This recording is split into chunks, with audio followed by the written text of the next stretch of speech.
لو اتفرجت على الحلقة اللي فاتت فأنت هتبتدي من الدقيقة دي، ولو لسه ما اتفرجتش فأنا أضمن لك يا صاحبي إنك هتستمتع من أول دقيقة لآخر دقيقة. صلوا بينا على النبي ويلا بينا نبدأ.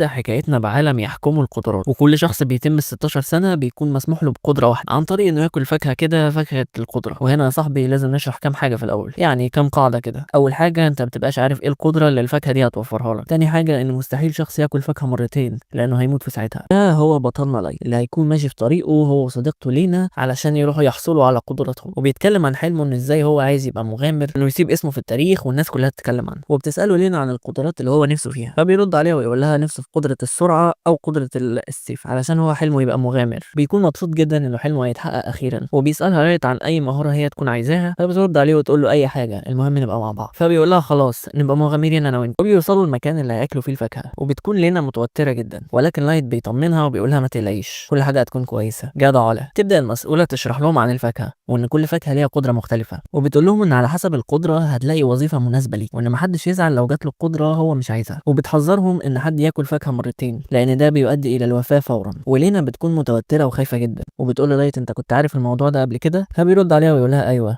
قلت لك ما تقلقيش. هنا بيجي دور لينا عشان تاكل الفاكهه بتاعتها، وفعلا بتروح عشان تاكل الفاكهه وبتحصل على قدره قويه جدا، وبيكون الكل متفاجئ لانها قدره ما بتظهرش غير كل 100 سنه مره، وهي قدره قديس السيف. وبيكون لايت مبسوط جدا، وهنا بيجي دوره لايت عشان ياكل الفاكهه وبيكون متحمس جدا. ولكن هنا الصدمه يا صاحبي، لان القدره اللي بتجيله ما بتكونش قدره قتاليه، وبتكون قدره سيد النباتات، يعني بيتحكم في نمو النباتات وسرعتها وكده. بس لايت بالاحباط الشديد لدرجه ان هو بيكون عايز ياكل فاكهه تانية، ولكن المسؤوله بتمنعه وبتحذره من الكلام ده لانه لو حاول يعمل كده هيموت فورا. بتيجي لينا وتهون عليه وتقول له ان هي كمان هتزرع نباتات معاه ومش هتبقى مغامره ولا حاجه، ولكن المسؤوله هنا بتتعصب وبتقول لها انت صاحبه مهاره قديس السيف، لازم تستعملي القدره دي عشان الناس والشعب وتأدي واجبك وتحميهم وكده. ولينا ما بيكونش قدامها اختيار تاني وبتوافق على طول. مر 3 شهور يا صاحبي وصاحبنا قاعد يزرع النباتات ويحصدها ويروح يبيعها. اخبار عن لينا وبيعرف ان هي بقت من الرتبه اس، وبتكون اسرع مغامره توصل لرتبه اس في التاريخ. بطلنا بيحس بالغيره وبيتضايق جدا لان كان حلمه يعمل كده هو كمان. ومن الاحباط بيروح الغابه يتمرن على السيف، حاول يقطع الاشجار اللي في الغابه، لكن كل ده بيكون من غير فايده لانه ما عندوش قدره قتاليه اصلا. وبتجيله بنت صغيره كده اسمها ايلا، وبتكون موظفه عنده بتساعده في جمع الاعشاب والنباتات وكده. تقول له ان هي حضرت الاكل ويلا عشان يروحوا ياكلوا، ولكن يا صاحبي صاحبنا ما يعرفش ان في كارثه ورا الاكل ده. وياكلوا وبيتكلموا عن الحصاد والنباتات وحاجات من دي. وفي وسط الكلام بيقول لها لايت ان هو بدا يزرع فاكهه القدره لان الفاكهه دي بتتباع غاليه جدا، وهو في الفتره دي محتاج فلوس. حذرها انها تقرب من الفاكهه دي او تاكل منها لانها خطيره جدا، ولكن ايلا بتتخض وبتقول له هي الفاكهه دي مدوره كده وفيها نقط وشكلها غريب. عليها لايت كده وهو مش مرتاح ومستغرب، بيقول لها ايوه ليه بتسالي؟ قالت له لا ولا حاجه، انا بس حطيت منها في الاكل اللي احنا اكلناه ده. بيتفزع لايت كده وبيقوم من مكانه وبيقول لها انت ازاي تعملي حاجه زي كده؟ وبيحس لايت دلوقتي بحاجه غريبه بجسمه كده، وان هو مش قادر يتحرك وبيحس بألم فظيع. وبيفتكر كلام المسؤوله وهي بتقول له لو كلت مرتين من الفاكهه دي هتموت فورا. بيقع لايت على الارض وبيبقى خلاص بيموت، ولكن هنا بتتدخل قدرته الاولانيه. شاف ان قدره سيد النباتات محصنه ضد السموم تماما، وكده يا صاحبي بطلنا بقى يقدر ياكل اي فاكهه زي ما هو عايز ويحصل على قدرات لا نهائيه. وفي نفس الوقت ايضا كمان بتحصل على قدره وهي قدره التقييم، بتقدر تشوف مهارات الشخص اللي قدامه وقدراته وكده. بتقول لايت ان هو حصل على قدره جديده وهي قدره حاكم السيف، ودي قدره يا صاحبي تعتبر اقوى قدره سيف على مر التاريخ. بيجري صاحبنا على الغابه بسرعه عشان يجرب القدره، وبيجرب القدره كده ولكنها بتكون اقوى مما هو متخيل وبتقطع معظم الغابه. بيكون صاحبنا مبسوط جدا انه هيحقق حلمه اخيرا، كده هو الوحيد في العالم اللي يقدر يمتلك قدرتين. وفي اليوم اللي وراه على طول بيروح نقابه المغامرين، وبيكون مبسوط جدا انه هيقابل لينا تاني كل علشان يسجل اسمه في النقابه. وايلا بتستناه بره وبتسالي نفسها كده وبتفضل تقيم الناس اللي موجوده، وبتكتشف ان مفيش حد عنده قدرتين غير لايت. بيكون بطلنا خلص تسجيله وخرج، ويجي واحد كده وبيقول له انت بتعمل ايه هنا؟ مش انت اللي حصلت على قدره سيد النباتات؟ جاي هنا تعمل ايه؟ يهاجم لايت على طول، ولكن لايت بيصد الضربه بسهوله جدا، وبيعرف ان مهاره حاكم السيف هي اللي ساعدت في الموضوع ده، ان خلت ردة فعله سريعه جدا. بتتفاجئ الناس اللي في النقابه كلها، والاثنين اللي في مجموعه الشخص ده بيقولوا له يلا بينا نمشي. بياخد لايت اخيرا اول مهمه ليه، وبتكون عباره عن انه يصطاد الوحوش الصغيره، يعني وحوش السلايم والحاجات دي. لايت في اصطياد الوحوش يكون الموضوع سهل جدا بالنسبه له، ولكن بيكون لسه مش عارف يتحكم في قوته. وفي نفس الوقت بيكون الشخص اللي ضايقه في النقابه ظهر قدامه وحش كبير، وبيكون الوحش ده مش المفروض يكون موجود هنا اصلا. مش عارفين يتعاملوا مع الوحش وبيهربوا فورا. فلايت بالصدفه وبيقرروا يجروا ناحيته عشان الوحش يستهدفه هو، والوحش فعلا بيجي يقف قدام لايت وبيستهدفه. بيخرج سيفه وبيكون مستعد يقاتل الوحش، او بيكون مبسوط يعني لانه لو قتل وحش زي ده هيثبت نفسه في النقابه، وساعتها هيقدر يقابل لينا. يجري لايت ناحيه الوحش كده وبينط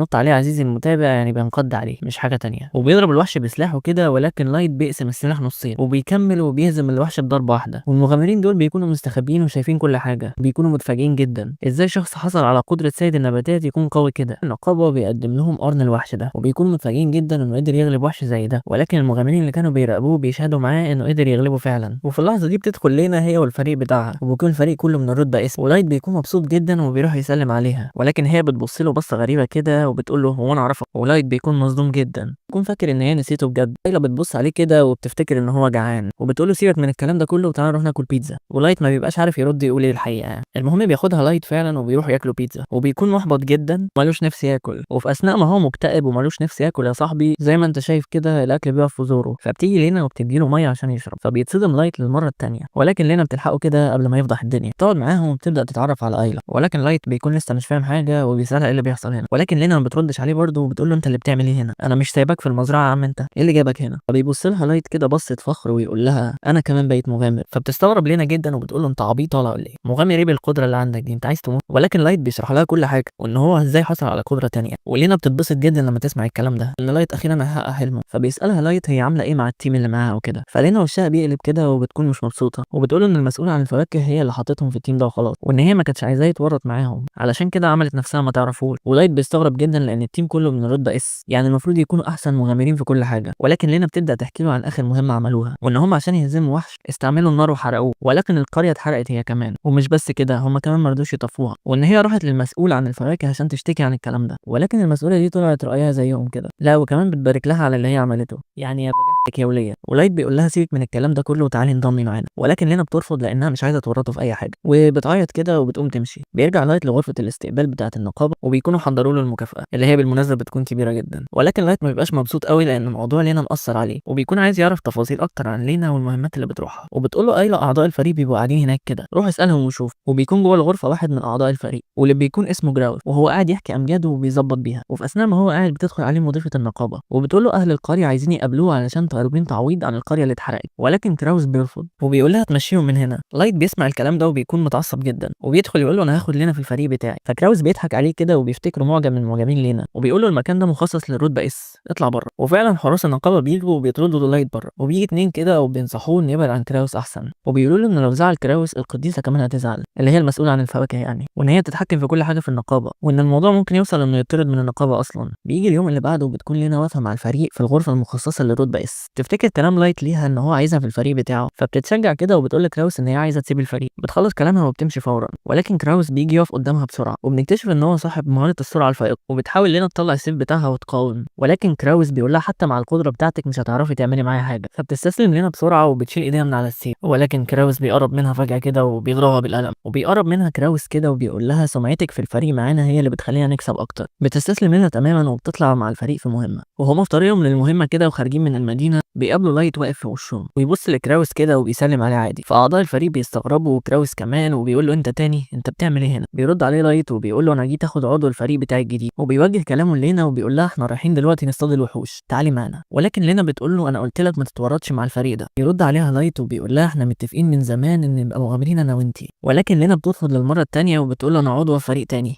ما ينفعش اجي معاكم، ولكن لايت ما بياكلش معاه الكلام ده وبيطلع سيفه وبيقول لكراوس انا بتحداك في مباراه ولو انا كسبت هاخد لينا في فريقي. وكراوس بيرفض على طول وبيقول له انا مش فضيلك، ولكن لايت بيستفزه وبيقول له انت خايف يعني ولا ايه؟ بيتعصب كراوس وبيوافق على طول، بيقول له بس لو انا كسبت هطردك من النقابه، ولايت مش بيخاف وبيوافق على طول. بتخاف لينا جدا وبتحذره وبتقول له بلاش محدش بيكسب كراوس في السيف، لكن صاحبنا مش بيفرق معاه الكلام ده وبيبدا المباراه على طول. بينقض عليه كراوس بسرعه كبيره جدا، لايت ما بيقدرش يشوف الهجوم ولكن بيقدر يصده بفضل مهاره حاكم السيف الخاصه بيه. بيفضل كراوس يهجم بسرعه كبيره جدا ولايت بيكون بيصد بالعافيه، وحتى الناس اللي بتتفرج بتقول مفيش فايده ومستحيل يكسب، وبيظهر من وراه اكتر من مره ويهاجم. وكراوس بيقول له حتى سيفك مش هيعرف يوصل لي ولا هيلمسني، لكن لايت بيكون بيفكر بطريقه يحاول يكسب بيها، يحاول يهجم كده ولكن كراوس بيختفي على طول. بيتكسر سيف لايت وبيطير في الهواء، فبيكون كراوس فاكر نفسه خلاص هيكسب وبيقول لينا لو ترجديني دلوقتي انا هسيب الواد ده يعيش، لكن لايت بيقول لها ما تقلقيش انا كده كده هكسب. بيتعصب كراوس جدا وبيكون مقرر انه هيقتلهم كلهم، وايلا بتقول للايت انت سيفك اتكسر هتعمل ايه دلوقتي؟ بيبص حواليه كده وبيشوف هو ممكن يعمل ايه، وهنا كان المفروض يستلف السيف من لينا على الاقل، ولكن راح لراجل عجوز كده كان بيتفرج وقال له سلفني المقشه دي يا عم الحاج. بيتعصب كراوس جدا وبيقول له انت بترفع عليا المقشه يالا. الناس بتكون مستغربه جدا وبتقول له انت بتعمل ايه يا عم؟ خد السيف من لينا على على الأقل، ولكن لايت ما بيفرقش معاه الكلام ده وبيقول هاكنسه يعني هاكنسه، وبيفعل مهارة حاكم السيف على المقشة، وكراوس بينقض عليه بسرعة، ولايت بيغمض عينه كده وبيركز جدا، وبيدي له واحدة بالمقشة فعلا في وشه وبيطيره بعيد، كده يكون لايت هو اللي فاز في المباراة، وبتكون الناس مستغربة جدا، ولينا وايلا بيقربوا منه وبيكونوا مبسوطين جدا. لايت كده لأعضاء الفريق وبيقول لهم لو تعرضتوا لنا تاني بعد كده هعمل فيكم زي ما حصل للراجل الطيب ده. بيخافوا بقية الأعضاء ومحدش بيرد عليه. بيقول لينا انت كده خلاص بقيتي حرة وتقدري تدخلي أي فريق انت عايزاه، وبيقول لها تعالي معانا بقى. تتبسط لينا وبتعيط كده وبتقبل فورا. وبيعدي يا صاحبي أسبوع كده على ضم لينا للفريق، وبيكونوا قاعدين كلهم عند لينا في البيت، انما هما بياكلوا وبيدخل عليهم حد من طرف القديسة، ولكن لينا بتقول لها ان هي مش ناوية ترجع، فبترد عليها البنت وبتقول لها كده هنضطر نجردك من الرتبة اسم وهترجعي مغامرة عادية من الأول. فلينا بتقبل على طول وبتوافق. توجه الفريق على طول ناحية النقابة علشان ياخد مهمة، ولكن بيلاقي كل المهمات هناك أي كلام، وبيكتشفوا ان القديسة هي اللي عملت كده وقلت لهم الرتبة. على عكس التوقعات بتكون لينا مبسوطة جدا وبتاخد كل المهمات اللي موجودة، وبتقول لهم ان هي طالما مع الفريق ده هتكون مبسوطة بأي مهمة. بيتوجه الفريق فورا لأول مهمة ليه، وبتكون عبارة عن تصليح البيوت اللي اتدمرت. قطع لايت ولينا الخشب بسرعة وبينهوا المهمة بسرعة جدا. يفضل الفريق ينفذ المهمات مع بعض طول اليوم، وبعد ما بيخلصوا بيرجعوا للمكان وبيكونوا مبسوطين جدا. ايلا هي الوحيدة اللي بتكون زعلانة لأن هي مش هتعرف تاكل البيتزا تاني. وبيعدي يومين ثلاثة والفريق بيستلم مهمته الجديدة،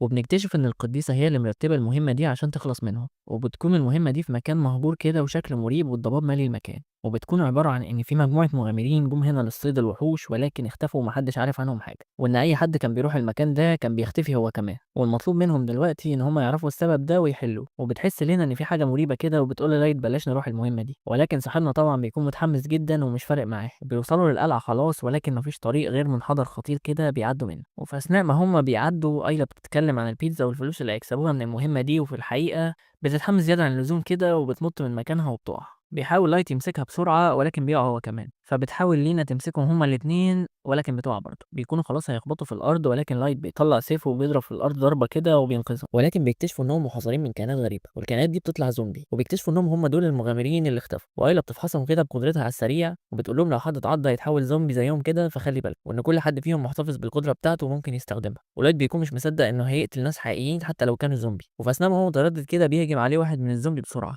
ولكن هنا بتقتله عادي ولا اكن في حاجه. وبتقول للايت انه ما يترددش يا اما كلنا هنموت هنا، وانهم ما يقدروش يسيبوا الناس دي تفضل زومبي للابد. بيدخلوا القلعه وبيلاقوا عدد كبير جدا من الزومبي جوه، بيكونوا كلهم مغامرين مفقودين برضه. بتنطلق لينا على طول وبتبدا تقتلهم واحد ورا التاني، ولايت بيكون متفاجئ جدا، بس الموضوع ده ما بيطولش كتير وبيبدا يقتل فيهم هو كمان. وبتكون نقطة ضعفهم في القتال ده هي ايلا، واللي على طول بيجي زومبي ويهاجمها، ولكن لينا بتتصرف بسرعة وبتقتل الزومبي بضربة واحدة، وبيكونوا بكده خلصوا على اللي في الطابق الأرضي كلهم. ولينا بتقول لهم يلا بينا للطابق اللي بعده، ولكن لايت بيشك إن في حاجة غلط في الموضوع ده، وإن هم المفروض عدد المفقودين 18 شخص، ولكن اللي ظهر لهم أكتر من كده بكتير. وبيصلوا للطابق التاني وبيشوفوا صورة كده واللي هي بتكون لصاحب القلعة، وبيعرفوا إن هو كان مغامر سابق. ومبقاش في وقت للكلام يا صاحبي، والزومبي بيدخل عليهم يهجم على طول. وبيكتشفوا إن حركات الزومبي دول غريبة غير اللي قتلهم تحت، وإن دول بيتحركوا بذكاء كأن حد بيتحكم فيهم. وبيطلب لايت من ايلا ان هي تفحصهم بالقدره بتاعتها، وبتكتشف ايلا ان الزومبي دول في حد بيتحكم فيهم. بيشوف لايت خيوط كده متصله بالزومبي دول وبيعرف ان الخيوط دي هي اللي بتتحكم فيهم. بيتبع الفريق الخيوط دي علشان يوصل للشخص اللي بيتحكم في الزومبي. بيوصلوا لباب كبير كده بيكون مصدر الخيوط وبيدخلوه. بيلاقوا بنت مستنياهم جوه كده وبيكون اسمها داريتينا، وبتقول لهم ان هي تبع منظمه الظلام، وبتبدا تحرك الجثث والزومبي علشان يهجموا على لايت. وبنكتشف ان هي مستهدفه حياه لايت اصلا، وبتقول لهم ان هي في مهمه من قائد المنظمه عشان تخلص من لايت. بيبدا الزومبي في الهجوم على الفريق، ولكن لايت ولينا بيبداوا يقتلوا فيهم واحد ورا التاني، لحد ما لينا بتشوف مغامرين من النقابه كانت تعرفهم قبل كده، بيكونوا دول اتنين ساعدوها قبل كده في البدايه لما كانت مغامره مبتدئه. وايلا بتبدا تشرح لها القدرات بتاعه الاتنين دول بسرعه، ولكن داريتنا بتكتشف ان مهاره ايلا مزعجه وبتؤمر الزومبي انهم يتخلصوا منها، بس لايت بيروح ينقذها بسرعه. بيكون لايت مش عارف يقاتل كويس بسبب انه بيحمي ايلا. بنرجع لينا تاني وهي بتكون مش قادره تقتل الاتنين دول بالذات، وبتبدا تفتكر كل الحاجات اللي عملوها معاها وان هم ازاي ساعدوها كتير وان هم علموها القتال من الاول خالص. ولكن بتقرر لينا ان هي لازم تقتلهم وتخلصهم من العذاب اللي هم فيه ده. فعلا بتقتلهم بضربه واحده عشان ما يتألموش. رجع لايت تاني وهو محتاس ومش عارف يقاتل كويس وهو بيحمي ايلا. بيفكر صاحبنا في حل الموقف ده، وللاسف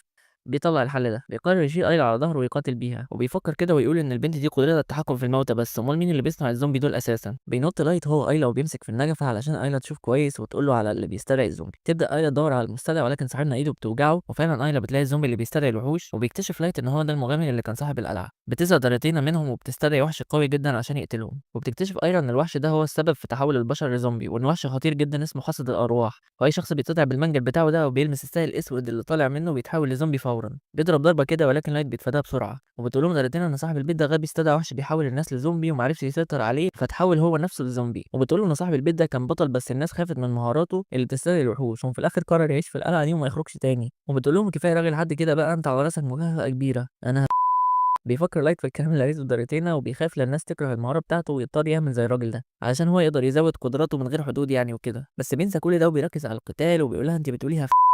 بيبدأ لايت يهجم على الزومبي واحد واحد، وبيقرر فجأة يهجم على داريتينا وهي بتستعد انها تصد ضربته، ولكن لايت بيتحرك حركة مفاجئة كده وبينط فوق وبيقول لها خصمك مش انا لوحدي. بتيجي لينا من وراها وبتهجم هجوم مفاجئ، بتحاول تتعامل معاها ولكن مش بتلحق، وبتنجح لينا في هزيمة حصد الارواح. وفي نفس الوقت بيهجم لايت على صاحب البيت اللي هو بيستدعي الارواح وبيقتله بضربة واحدة، ولكن داريتينا مش بتستسلم وبتخليه قبل ما يختفي يستدعي وحش قوي جدا. بيكون الوحش اللي جه ده هو تنين اسود ضخم جدا. بتحاول داريتينا تتحكم فيه ولكن مش بتقدر عشان قوة الوحش كبيرة جدا، وبيضربها كده وبيطيرها بعيد. بتفحص ايلا التنين وبتقول لهم يهربوا على طول لان مهارة التنين ده بتخليه ضد القطع بالسيف، والحراشف بتاعته قويه جدا ومش هيقدروا يخترقوها. طبعا صاحبنا مش بيهمه الكلام ده وبينط على الوحش كالعاده وبيهجم عليه بكل قوته، ولكن السيف بيتكسر ومش بيقدر يخدش التنين حتى. وايلا بتقول له يا عم قلت لك ان السيف مش هينفع، هو اي نط وخلاص. وبتقول له استنى كده انا عندي فكره، وبتطلع فاكهه القدره من معاها تقول انا جبتها معايا احتياطي للمواقف اللي زي دي. بيفرح لايك جدا وبيقول لها هاتي الفاكهه بسرعه. لينا بيكون مش عاجبها الكلام ده وبتمنعه وتقول له ممكن المهاره اللي تيجي تضرنا مش تنفعنا، ولكن لايت بيقول لها مفيش حل تاني يا اما هنموت كلنا هنا. بياخد لايت الفاكهه وبياكلها على طول، مش بيديهم الوحش فرصه وبيهجم، ولكن لينا بتنجح في صد الهجوم بالعافيه. ولكن يا صاحبي مش كل حاجه بتمشي زي ما احنا عايزين، لان القدره اللي جت للايت هي قدره مقاومه الحشرات، يعني حاجه كده ملهاش اي لازمه. فبيسال لايت هو التنين ده يعتبر حشره، وايلا بترد عليه وبتقول له ده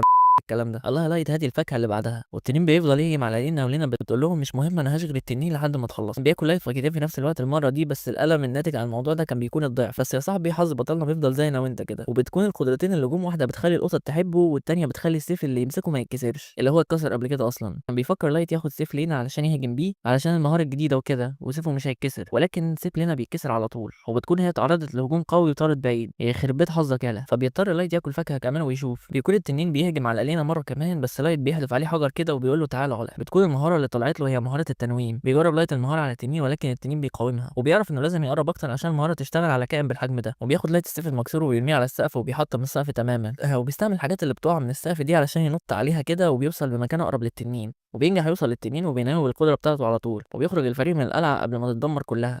وبكده يكونوا نجحوا في المهمة يا صاحبي، وبيكونوا راجعين في طريقهم خلاص للنقابة، بس بيكون لايت تعبان جدا علشان كل أكتر من فاكهة في نفس الوقت. وأول ما بيوصل لايت لبوابة المدينة بيغمى عليه على طول، وبتاخد لينا لايت على البيت بسرعة علشان يرتاح. بيعدي يومين كده ولايت بيصحى تاني، ولكن لينا وأيلا مش بيسمحوا له يروح معاهم من المهمات، وبيروحوا هما النقابة علشان يستلموا مهمتهم الجديدة. أول ما بيوصلوا لمكتب الاستقبال بيكون باقي المغامرين بيتريقوا على أيلا عشان هي صغيرة، بس مش بيفرق مع أيلا ولينا الكلام ده، وبتقرر لينا إنها تسجل لأيلا في نقابة المغامرين عادي. ولكن لينا بتلاحظ إن أيلا اتأثرت بكلام الناس دي برضه، وبتقرر تاخدها تعمل شوية شوبينج وبتشتري لها لبس وتروق عليها كده. أول ما بيخلصوا بيرجعوا النقابة تاني، وبيكونوا طالبين منهم تقرير عن التنين اللي ظهر وايه اللي حصل في اخر مهمة. بتروح ايلا ولينا الغرفة علشان يشرحوا كل حاجة، وبتكون لينا ناوية تعرف اي معلومات عن دريتينا ومنظمة الظلام ومين اللي وراهم، وبتقرر تشوف رد فعل الناس اللي في الاجتماع. واول ما بيدخل الاجتماع يا صاحبي بيكون جوه موجود كبار الشخصيات عتاولة المملكة يعني، واللي بتكون القديسة واحدة منهم. طبعا بتعرف أيلا من المضيفة إن القديسة دي هي أهم واحدة فيهم، وبتحاول تشوف قدرتها كده ولكن للأسف مش بيظهر حاجة، وبتكون قدرة مخفية. وبتبدأ تسألهم عن التنين ولكن لنا بتقاطعها كده وبتقول لها أنا عاوز أسألك سؤال الأول. بتقول لها إن هي قابلت منظمة اسمها منظمة الظلام،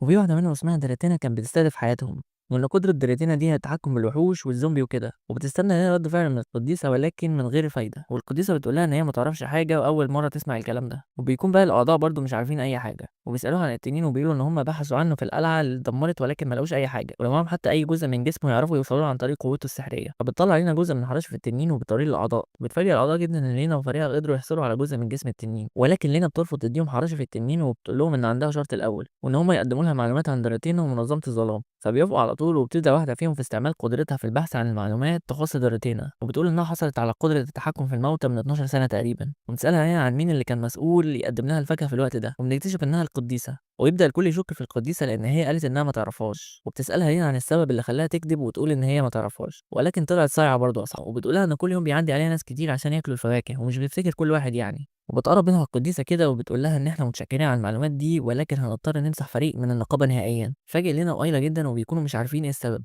وبتقول لهم إن السبب هو شكوى مقدمة من كراوس يا ابن ان لايت اتهجم عليه وضربه بدون سبب، وانه سرق لينا من الفريق بتاعه. وفي اللحظه دي يا صاحبي بيدخل لايت وبيكون داخل على اساس ان هم يشكروه على هزيمه التنين، فبتقول له القديسه ان فريقه اتمسح من النقابه نهائيا. ومن غير ما يسال لايت عن السبب قرب شويه كده وقال لها مش مهم، احنا كده كده فريق واحد سواء مسجلين في النقابه ولا لا. بتقول القديسه ان هي ممكن تديهم فرصه، وان هم لو هزموا وحش من الرود اس هتلغي امر الازاله ده تماما. فبتقول له لينا ان الموضوع ده مريب ولازم نرفض، ولكن صاحبنا طبعا بيوافق على طول ومش بيفكر في اي حاجه غير الشكر اللي هياخده لما يهزم وحش زي ده. والكل بيكون متفاجئ من القرار السريع ده. بينتهي الاجتماع وبيروح الفريق عشان يستلم مهمته على طول، ولكن بيقرر لايت ان قبل ما يروح المهمه دي يصنع سيف لنفسه الاول بدل اللي اتكسر. وبتقول له ليه انها هتروح تدور على معلومات علشان دورتنا الاول على ما السيف بتاعه يجهز وكده. وبيوافق لايت، وهنا بيتفرقوا وبيتفقوا يتجمعوا تاني بعد فتره من الوقت. بيروح لايت هو وايلا عشان يشوفوا حداد يعمل السيف للايت، ولكن بيكون الموضوع صعب علشان مفيش حداد هيرضى يعمل سيف الفريق مطرود من النقابه. بيرشح لهم العامل مكان واحد وهو اللي هيوافق عليهم، وبيكون اسمه بلوست للحداده. وبيقول له ان ده حداد اسطوري يقدر يعمل سيوف واسلحه اسطوريه غير قابله للكسر. بيفرح لايت جدا بالاخبار دي وبيطلب منه العنوان علشان يروح بسرعه، وبياخدوا فعلا العنوان وبيتوجهوا ناحيه المكان. ولكن في طريقهم هناك بيشوفوا بنت بتهرب كده وفي ناس بتجري وراها، وبيروح لايت وراهم علشان يساعدها، بس بيكونوا حاصروها خلاص. وفي واحد بيضرب لكمه قويه عليها، ولكن لايت بيصدها بسهوله. بيطلع لايت سيفه المكسور وبيهجم هجمه كده على واحد منهم بيطيره بعيد، والاتنين التانيين بيخافوا وبيمشوا على طول. بتشكرهم البنت وبنعرف ان اسمها مونيكا، وبتعرض عليهم انها تشكرهم وتقدم لهم حاجه في بيتها، بس لايت بيرفض وبيقول لها ان هو عايز يروح بلوست للحداده. فمونيكا بتقول له ان هي صاحبه المكان ده. بيكون لايت وايلا متفاجئين جدا ان دي هي الحداد الاسطوري. بيوصلوا المكان وبتقدم لهم فعلا حلويات، ولكن بتطلب منهم يدفعوا وبيكون سعرها عالي جدا. بيرفض لايت لانه معهوش فلوس، يعني زي انا وانت كده يا صاحبي. وبيطلب منها انها تصنع له سيف بدل السيف المكسور، ولكن هي بتبدا تصنع له في حاجات غريبه كده وبتحاول تقنعه انه يشتري. وبنكتشف ان هي مش الحداد الاسطوري ولا حاجه، وان هي بطلت تصنع سيوف من زمان. وبتقول له ان ابوها هو بلوست الحداد الاسطوري. وبنعرف ان المكان ده فيه مكان تاني نسخه منه طبق الاصل قدامه على طول. تاخد لايت وايلا للورشه بتاعه ابوها وبتطلب منه يعمل سيف للايت، وبتكون العلاقه بينهم زي الزفت على الاخر وبيتخانقوا على طول. وبتخرج مونيكا وبتسيب لايت وايلا جوه، فبيطلب لايت منه يصنع له سيف ولكنه بيرفض، وبيقول له انا عندي طلبات كتير مش هتخلص غير السنه اللي جايه، تعالى السنه الجايه زي دلوقتي كده وانا هظبطه لك. فبيمشي لايت من الورشه وفي حداد من جوه كده بيوقف وبيقول ان هو معجب بيه من ساعه ما ضرب كراوس بالمقشه. ويساله لايت عن سبب وجود ورشتين مش ورشه واحده. بيقول له ان لحد من سنه فاتت كانت ورشه واحده وكانت مونيكا شغاله مع والدها، ولكن من ساعه الحادثه اللي حصلت وجده مونيكا تعرضت لهجوم من قطاع الطرق وماتت،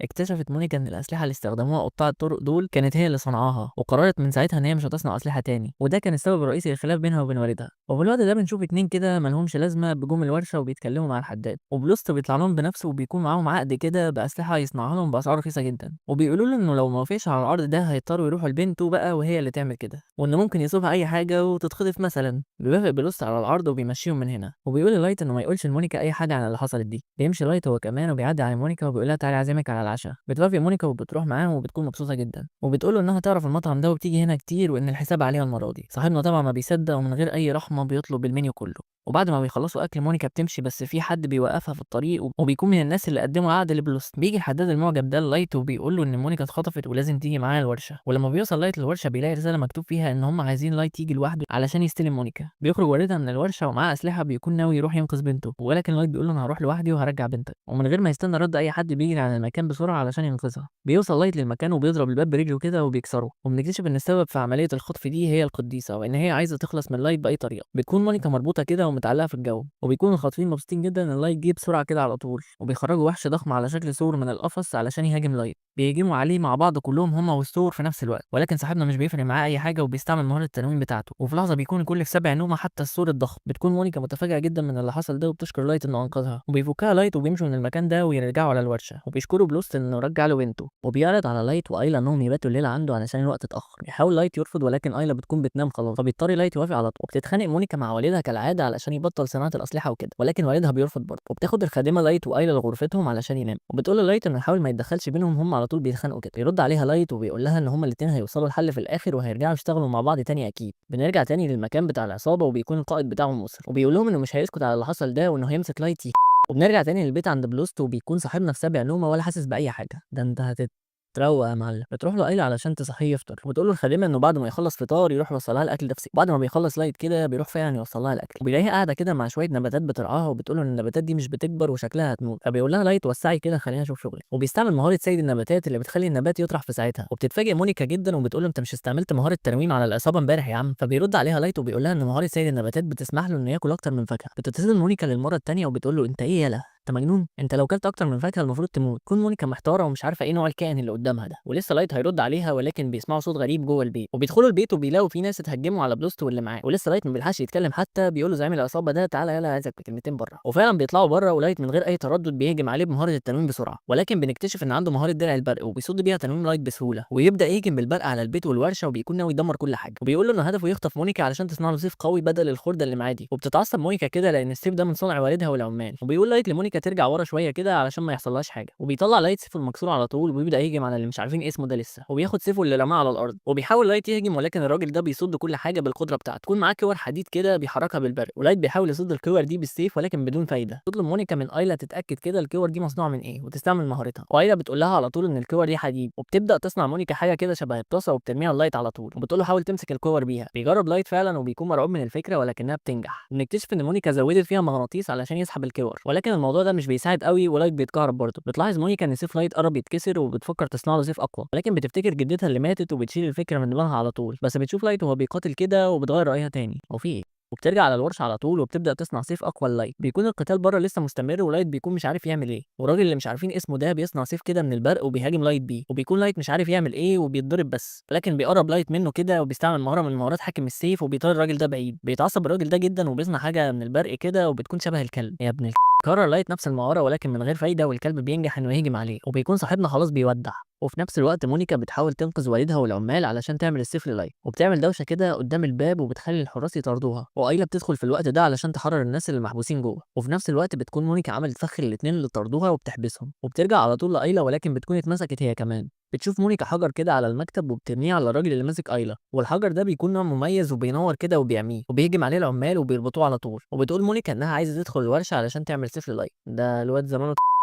المهم بيوافق والدها على طول وبيقول لها انه هيساعدها، وبيبداوا كلهم في صنع السيف باسرع ما يمكن. وهي بتعمل السيف بتفتكر ذكريات مع والدها وهي صغيره وان هم زمان كانوا بيشتغلوا كده مع بعض. لا احنا نجيب لهم كوبايتين شاي بقى. المهم اخيرا بتستعمل قدرتها وبتصنع السيف بسرعه، وبيكونوا باقي افراد العصابه وصلوا بره وبيضربوا الباب علشان يفتحوه، ولكن العمال بيكسروا عليهم الباب وبيطيروهم بعيد. وبيتفاجئ الكل اول ما بيخرجوا علشان لايت بيكون واقع على الارض ومهزوم وفاقد الوعي. يعني يا صاحبي مونيكا عملت معاه الواجب وزياده، بقى لها ساعه جوه بتصنع السيف. وطبعا هي مش هتسكت لحد كده، بنت المجنونه بتحتفل بالسيف وبتقول لي امسك صنعته لك، وهو اصلا لسه واقع على الارض ومغمى عليه، ولكن صاحبنا بيقوم على طول وبيمسك السيف، وبيطلب من ايلا انها تحدف له فاكهه من فواكه القدره اللي معاها. ولكن يا صاحبي ايلا بتحدف الفاكهه غلط وبتروح للراجل زعيم العصابه ده اللي مش عارفين اسمه لسه، وبكده تبقى كملت يا صاحبي من كله بقى. وبيقرب منه زعيم العصابه كده وبيحاول ياكله الفاكهه بالقوه علشان فاكر انه لو اكلها هيموت يعني وكده، وبيقول له يا تاكلها وتموت مسموم يا تفضل كده وتموت مخنوق برضه. ولكن لايت بياكلها طبعا من غير تردد وبيحصل على قدره جديده، وبيطلب من ايلا على طول انها تفحص القدره الجديده. نكتشف انها قدره التحكم في النار. بيستعمل لايت القدره على السيف وبيهجم بيه على طول، وبيقطع بالقدره بتاعته البرق بسهوله، ولسبب كده غير مفهوم يا صاحبي هما الاثنين بيقلعوا الجواكت وبيكملوا القتال. بيجي بقى العصابه علشان يتدخلوا في القتال ولكن بيمنعهم على طول، وبيقول لهم اللي هيقرب وبيقول لايت لمونيكا ما تقلقيش انا هفوز بالسيف اللي صنعتيه، وبيطمنها. وبيستعدوا هما الاثنين لتنفيذ اخر هجوم واللي بيكون قوي جدا. بيصطدموا الهجومين ببعض واللي بيخرج فايز طبعا بيكون لايت، وزعيم العصابه بيخسر وبيقع، ولكن سيف لايت بيتكسر تاني بسبب الهجوم القوي ده. وبيعتذر لايت لمونيكا انه كسر السيف، ولكن هي بتقول له انها هتصنع واحد تاني، وبتشكره ان حمى الورشه والناس اللي هنا. وبيجوا بقى العصابه علشان ينتقموا، ولكن لايت بيبص لهم كده وبيخافوا وبيكونوا خلاص هيمشوا. وبيجي شخص من كبار شخصيات المملكه وبيمسك العصابه على طول بقدرته، ولايت بيغمى عليه وبيقع.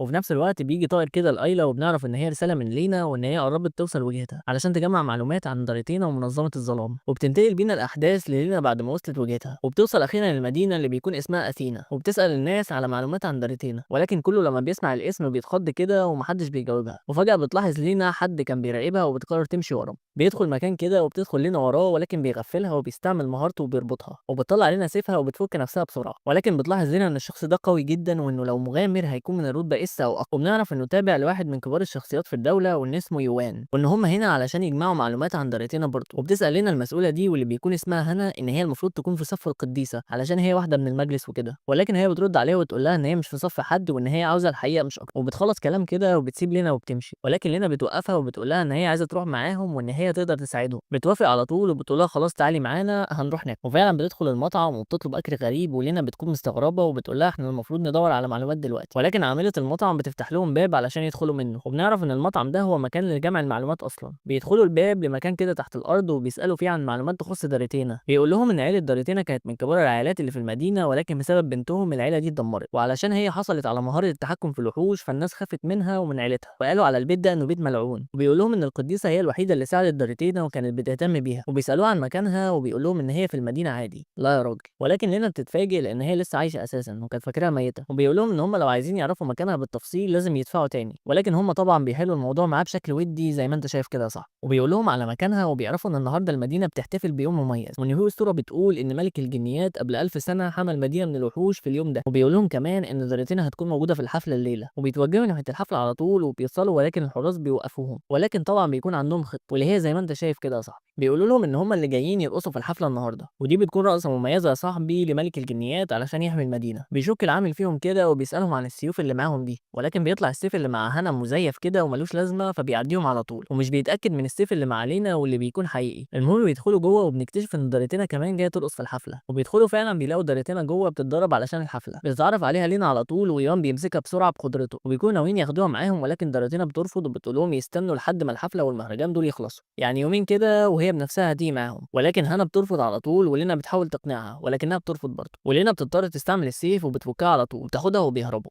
ويوان بيحاول يروح وراهم ويطاردهم ولكن بيكونوا اختفوا خلاص. بتسالها داريتينا عن السبب اللي خلاها تعمل كده، ولكن لينا بتقول لها ان هي ما تعرف. وبجمله المشاكل بقى عزيزي المتابع بتكون ظواهر غريبه بتحصل في المدينه، وان البحيره اللي مختوم فيها ملك الجنيات بتحيط بيها دخان غريب، وبتبدا حاجات غريبه تحصل في المدينه، وبتكون في وحوش غريبه بتهجم على اي حد هناك. بتروح لينا على طول وبتقتل واحد من الوحوش دي. بتقول لها داريتينا ان المفروض ختم ملك الجان اللي موجود في البحيره بيمنع الوحوش انها تقرب من المدينه، وان اللي بيحصل ده غريب. وفي نفس الوقت بتكون الوحوش بتهاجم الناس في المدينه، وبيكون في بنت صغيره كده الوحش بيهاجمها، ولكن داريتينا بتتحكم في جثه الوحش اللي لينا هزمته وبتهزم الوحش ده على طول. وبيكون في وحش غريب بيحمي الناس ومش بيهاجمهم، وبتشوفه لينا وهو بيتعرض للهجوم ولكن بتنقذه على طول. وداريتينا بتساعدها برضه في كل الكلام ده، وبيشاور لهم الوحش ده على الضباب الاسود اللي في المكان، وبيكتشفوا ان مصدر الوحوش هو الضباب ده اصلا. وبتتحرك لينا وداريتينا من مكانها وبيروحوا المكان اللي فيه هنا، واللي بتكون بتساعد الناس علشان يخلوا المدينه. بتقول لهم هنا ان هي مش هتعاقبهم على اللي عملوه دلوقتي، وبتقول لهم كمان ان هم لازم يجوا معاها علشان يحلوا الموضوع ده. بتاخدهم هنا فعلا وبتروح ناحيه البحيره، بتقول لهم ان لازم يدمروا ختم ملك الجنيات علشان هو السبب في استدعاء الوحوش. طبعا داريتينا بتعترض على الكلام ده، ولكن هنا بتصر على رايها وبتقول لهم ان مفيش حل تاني. وبيوصلوا للمكان وبيشوفوا واحد من الجان واللي بيكون هو السبب في اللي بيحصل ده، وبيستدعي وحش ضخم علشان يهاجم عليهم على طول. ولكن هنا بتستغل الوحش ده علشان تنط كده وتقرب منه وتضربه ضربه قويه. الضربه فعلا بتصيبه ولكن مش بتهزمه، وشكله بيتغير كده وبيظهر شكله الحقيقي. وبيقول لهم ان اسمه ارنس، وانه هنا علشان الانتقام وعقاب البشر وعلشان يقتلهم كلهم. وبيستدعي ارنس وحوش كتير علشان يهزمهم، ولكن الفريق بيقرر انه خلاص هيدمر ختم الجان وان مفيش حل تاني. وبينط الوحش الطيب اللي معانا ده وبيعمل طريق كده لحد الحجر اللي في البحيره، وبتستعمل هنا الطريق على طول علشان توصل وتحطم الحجر. وارنس بيحاول يهجم عليهم كده، ولكن هنا بتحدفه بحاجه وبتقول له خصمك هنا ولا. بيستعمل ارنس الوحش علشان يهجم على هنا، ولكن هي مش بيفرق معاها حاجه ولا بيحصل لها حاجه حتى. وبنكتشف ان قدرتها تقدر تبحث في الكتب السحريه وتستعمل قدرتها عادي. بتبدا هنا تهجم على ارنس والوحوش وبتقتل كل الوحوش بسرعه كبيره جدا، وفي نفس الوقت بتكون لينا متردده انها تدمر الحجر، بس بتقرر على طول ان هي تدمره وتنهي كل اللي بيحصل ده. فعلا لينا بتضرب الحجر ضربه قويه وبتكسره، ولكن ارنس بيقول لهم ان هم اتاخروا وكان لازم يدمروه من بدري. وفجاه بتحصل حاجات غريبه وبيظهر وحش كبير جدا من الضباب الاسود، وبيكون تنين كبير برضه زي اللي ظهر قبل كده في القلعه. بيهجم التنين علينا على طول، ولكن داريتينا بتجري عليها كده وبتنقذها. داريتينا بتكون مستسلمه على الاخر، ولكن لينا بتقول لها ساعديني علشان نهزم الوحش ده. واصلا لينا نفسها بتكون ايديها بترتعش كده ومش عارفه بتعمل ايه. داريتينا برضه بتقوم من مكانها وبتوافق تساعدها علشان يهزموا التنين، وفي نفس الوقت التنين بيفضل يهجم على المدينه وبيحطمها. وبتطلب لينا من داريتينا ان هي تعطل التنين لفتره من الوقت علشان تقرب منه وتقطعه بالسيف. بتوافق داريتينا على طول وبتحكم في الوحوش المهزومه وبتدمجها مع بعض وبتعمل وحش ضخم بتهجم على التنين علشان تعطله. ولينا على طول بتبدا تقرب من التنين